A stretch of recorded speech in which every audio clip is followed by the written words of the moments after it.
بسم الله الرحمن الرحيم. الحمد لله رب العالمين، والصلاة والسلام على أشرف الأنبياء والمرسلين وعلى آله وأصحابه أجمعين ومن تبعهم بإحسان إلى يوم الدين. يا أيها الذين آمنوا اتقوا الله حق تقاته ولا تموتن إلا وأنتم مسلمون. يا أيها الناس اتقوا ربكم الذي خلقكم من نفس واحدة وخلق منها زوجها وبث منهما رجالا كثيرا ونساء واتقوا الله الذي تساءلون به والأرحام إن الله كان عليكم رقيبا. يا أيها الذين آمنوا اتقوا الله وقولوا قولا سديدا يصلح لكم أعمالكم ويغفر لكم ذنوبكم ومن يطع الله ورسوله فقد فاز فوزا عظيما.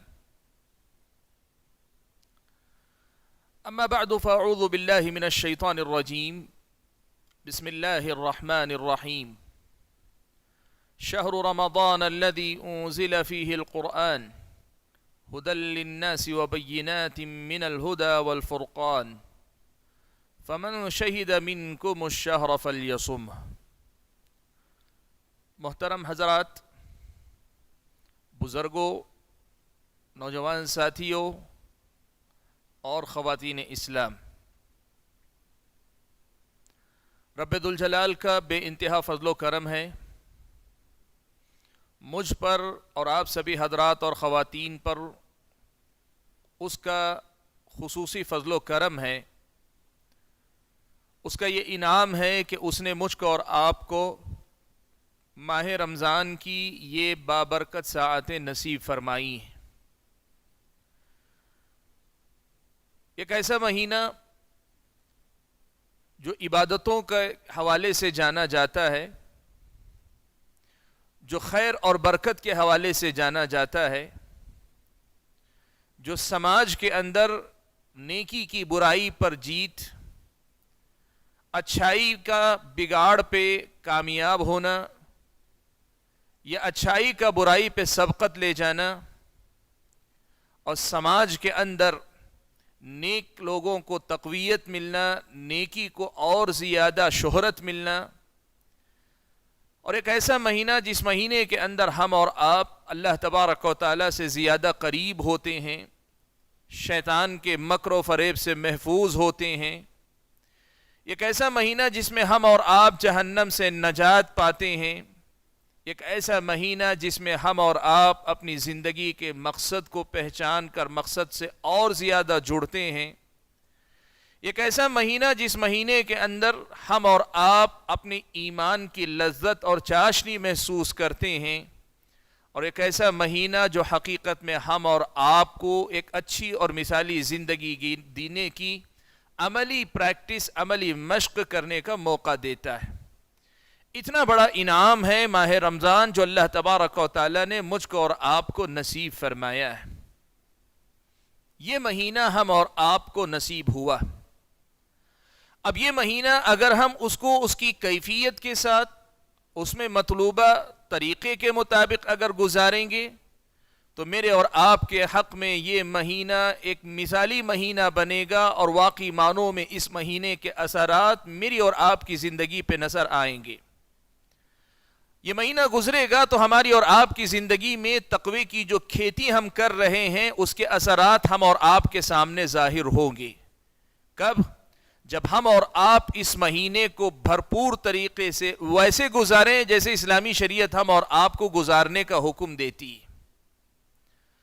اور اگر ہم نے اس کے برعکس اس مہینے کے جو تقاضے ہیں، اس مہینے کے ہم اور آپ پر اللہ تبارک و تعالیٰ کی طرف سے عائد کردہ فرائض جو احکام ہیں، ان کی پاسداری اگر ہم نہ کر سکیں تو اللہ نہ کرے یہ مہینہ بھی ہر مہینے کی طرح عام سا ایک مہینہ ہوگا.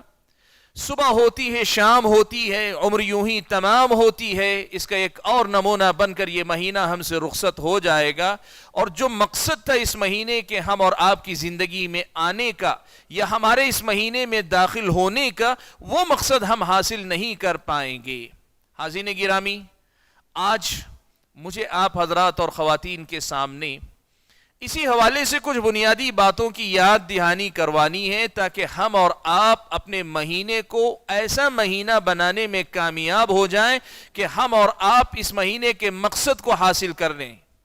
ہم اور آپ اس مہینے سے جو مقصد اللہ تعالیٰ نے وابستہ کیا ہے اس مقصد کے حاصل کرنے میں کامیاب ہو جائیں.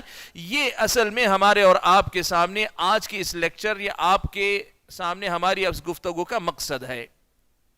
میں اپنی گفتگو کا آغاز پیارے نبی صلی اللہ علیہ وسلم کی اس حدیث سے کرتا ہوں جس میں نبی علیہ السلام سے حضرت ابو ہریرہ رضی اللہ تعالیٰ عنہ روایت فرماتے ہیں. صحیح ابن خزیمہ کی روایت ہے کہ نبی علیہ السلام ایک مرتبہ منبر پر چڑھے تو آپ صلی اللہ علیہ وسلم نے 3 مرتبہ آمین آمین آمین کہی. صحابہ کو تعجب ہوا. نبی علیہ السلام کا یہ معمول نہیں تھا. آپ صلی اللہ علیہ وسلم ایسا نہیں کیا کرتے تھے. تو صحابہ نے اللہ کے نبی صلی اللہ علیہ وسلم سے پوچھا کہ اللہ کے نبی خلاف معمول آپ نے یہ جو 3 مرتبہ آمین کہی ایسا کیوں ہوا؟ پیارے نبی صلی اللہ علیہ وسلم نے بیان فرمایا کہ میں جب منبر پہ چڑھ رہا تھا تو جبرائیل نے یکے بعد دیگرے 3 باتیں کہیں یا 3 دعائیں کی جن پر میں نے آمین کہی ہے.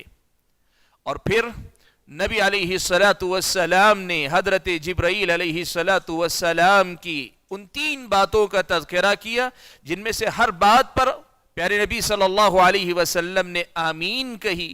ان میں سے ایک بات نبی علیہ السلام نے یہ بھی بیان فرمائی کہ جبرائیل نے کہا اس بندے کی ناک خاک آلود ہو، یعنی اس آدمی کی ناک مٹی میں ملے، یا دوسرے الفاظ میں اسے یوں کہیے کہ وہ آدمی ناکام اور نامراد ہوگا. وہ آدمی ناکام اور نامراد ہو جسے ماہ رمضان نصیب ہوا، رمضان کا مہینہ نصیب ہوا، لیکن اس نے اپنی مغفرت کا پروانہ حاصل نہیں کر لیا. حضرت جبرائیل علیہ السلام کے ان الفاظ پر پیارے نبی صلی اللہ علیہ وسلم نے آمین کہی ہے. اس کے مقابلے میں پیارے نبی صلی اللہ علیہ وسلم نے ایک اور بات یہ بھی بیان فرمائی. آپ صلی اللہ علیہ وسلم نے فرمایا وَلِلَّهِ عُتَقَاءُ مِنَ النَّارِ وَذَلِكَ كُلَّ لَيْلَةٍ، کہ اس مہینے میں اللہ تبارک و تعالی بہت سارے بندوں کو جہنم سے آزادی نصیب فرماتے ہیں، اور یہ جہنم سے آزادی کے فیصلے ہر رات ہوتے ہیں. سبحان اللہ. یہ وہ مہینہ ہے کہ جس مہینے میں پیارے نبی صلی اللہ علیہ وسلم کی طرف سے ایک طرف تو یہ بشارت ہم اور آپ کو مل رہی ہے کہ اس مہینے میں ایسے بدقسمت جو اپنی بدعمالیوں کے نتیجے، اپنے گناہوں کے نتیجے، اپنی غلطیوں کوتاہیوں کے نتیجے میں اللہ تبارک و تعالیٰ کے پاس جہنم کے مستحق قرار پا چکے ہوں گے. ہم اور آپ میں سے پتہ نہیں کتنے ہوں گے جو اپنی اپنی حرکتوں اپنے اعمال کی وجہ سے اللہ تعالیٰ کے پاس جہنم کے مستحق قرار پائے ہوئے ہوں گے. لیکن یہ مہینہ جب آئے گا، اس مہینے میں اللہ تبارک و تعالیٰ کو راضی کر لینے میں ہم کامیاب ہو جائیں گے. تو ہر رات اللہ تبارک و تعالیٰ اپنے بندوں میں سے بہت سارے بندوں کو جہنم سے آزادی کا پروانہ عطا فرمائیں گے. ہم اور آپ ان خوش قسمت لوگوں میں شامل ہو جائیں گے. ایک طرف نبی علیہ السلام نے اتنی عظیم خوشخبری اس مہینے سے متعلق ہم اور آپ کو سنائی ہے. یہ کتنی بڑی سعادت ہے کہ اس مہینے کی راتوں میں سے ہر رات اللہ تعالیٰ جہنم سے آزادی کا پروانہ لوگوں کے حق میں لکھتے جائیں گے. یعنی یوں سمجھیے کہ ہم میں سے ہر آدمی کو کم از کم 29 یا 30 راتیں ملتی ہیں، تو 29 یا 30 مرتبہ اللہ تعالیٰ کے پاس جہنم سے نجات کا پروانہ، چھٹکارے کا پروانہ حاصل کرنے کا ایک موقع ہم اور آپ کے پاس. ایک طرف اتنی بڑی سعادت ہے، اتنی بڑی ہمارے اور آپ کے حق میں خوشبختی کی بات ہے، تو دوسری طرف نبی علیہ السلام کی طرف سے یہ وعید، یا یوں کہیے کہ اللہ کے نبی صلی اللہ علیہ وسلم کی طرف سے یہ تنبیہ ہے کہ ماہ رمضان اگر آیا، ہم نے اس کو نہیں پہچانا، ہم نے اس کے تقاضوں کو پورا نہیں کیا، اس کے حق کو پہچان کر اس کو ادا کر کے اللہ کے پاس اگر مغفرت کا پروانہ حاصل کرنے میں کامیاب نہ ہو سکے، یہ مہینہ آیا اور نکل گیا اور ہماری اور آپ کی مغفرت نہ ہو سکی، تو اس کا مطلب یہ ہوا کہ اللہ تبارک و تعالیٰ کے نزدیک ہم